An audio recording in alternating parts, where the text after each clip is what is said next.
জানি তাকে পাবো নাই, ভাবি তাকে ভাববো নাই, তবুও বুঝ মন কেনে বুঝে না।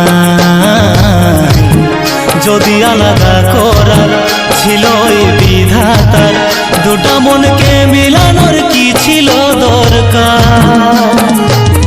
জানি তাকে পাবো না, ভাবি তাকে ভাববো না, তবুও বুঝ মন কেনে বোঝে না। যদি আলাদা করা ছিল এই বিধাতা, দুটো মনকে মিলানোর কি ছিল দরকার?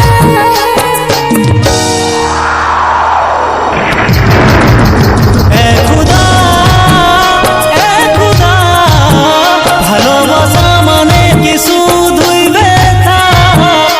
এ খুদা, এ খুদা, ভালোবাসা মানে কি শুধু